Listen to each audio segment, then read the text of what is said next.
जय गुरुदेवाय नमः। जय राधे श्याम की। आज हम आपको सुख सागर से 10वें स्कंद का चौथा अध्याय सुनाएंगे। कन्या का जन्म सुनकर कंस को अपने शत्रुओं की आशंका होना और उसका आकर उसे ले शिला पर पटक कर मार डालना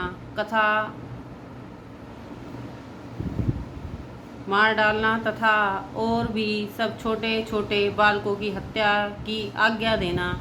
दोहा। यही चौथे अध्याय मह सुन माया की बात निज अरिवद के करने कंस कियो उत्पात। श्री सुखदेव जी बोले, हे राजन परीक्षित, जब वासुदेव फिर अपने बंदी गृह में आ गए तब सब किवाड़ ज्यों के त्यों बंद हो गए और देवकी की गोद में जाते ही वह कन्या कहा कहा कहकर रोने लगी।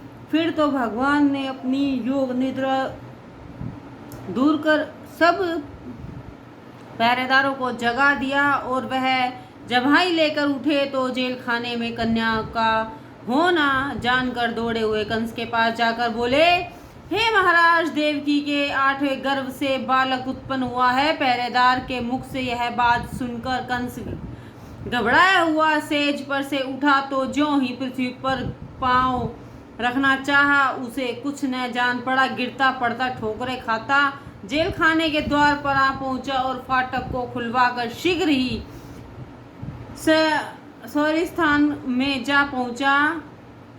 तब कंस को आया देख वासुदेव और देवकी का हृदय कांप उठा और देवकी ने हाथ जोड़ गिड़गिड़ा कर कंस से कहा, हे भैया, इस बार तो मेरी कन्या हुई है, सो अब तुम इसकी रक्षा करो, क्योंकि तुम्हारे जैसे शूरों का यह सिद्धांत है कि वे स्त्री और बालक पर हाथ नहीं उठाते। सो हे भैया, तूने अब तक मेरी कई पुत्रों को मार डाला है, अब इस कन्या पर तो दया कर।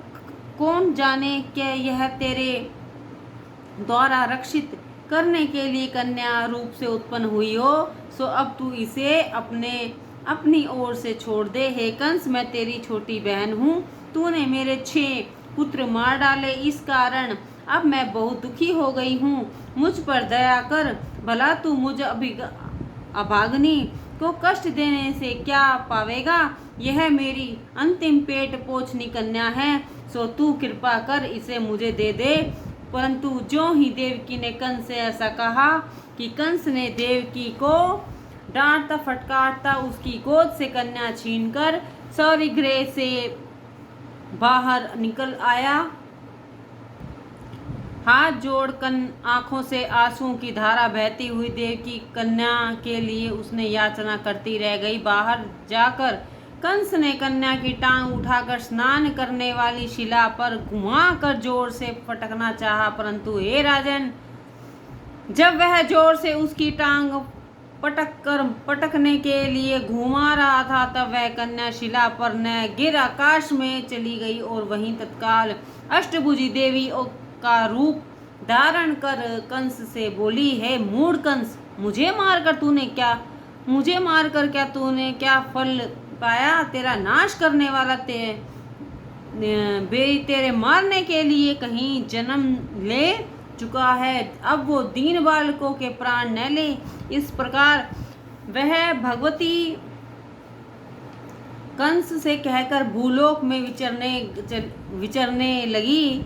उस माया देवी के कहने को सुनकर कंस इस महान चिंता में पड़ गया कि हे, यह उल्टी आकाशवाणी कैसे हुई। तब देवकी वासुदेव को अब जेल खाने में रखना व्यर्थ है ऐसा समझकर कंस ने उनको छोड़ दिया और विनय पूर्वक देवकी से कहने लगा, हे बहन, मैं बड़ा पापी हूँ। मैंने बिना अपराध ही तुम्हारे सब बालकों को मार डाला। निश्चय ही मैं बड़ा निर्दयी और अपराधी हूँ। हाँ, मैंने वृथा ही तुम दोनों को इतना कष्ट दिया।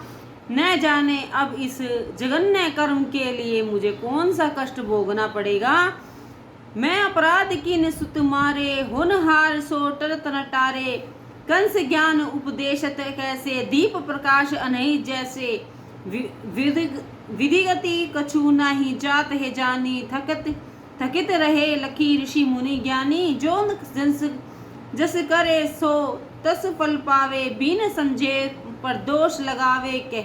ऐसा कहकर जब कंस बार बार हाथ जोड़ने लगा तब वासुदेव जी बोले, हे महाराज, आप सच कहते हो, इसमें आपका कुछ दोष नहीं। विधाता ने यही हमारे कर्म में लिखा था। यह सुन कंस प्रसन्न हो अति आदर से साथ वासुदेव देवकी को अपने घर ले आया और विधि पूर्वक भोजन कराया। उसके बाद वस्त्राभूषणों से सुसज्जित कर उन दोनों स्त्री पुरुष के प्रेम पूर्वक उनके घर पहुंचा दिया और अपने मंत्री को बुलाकर कहा,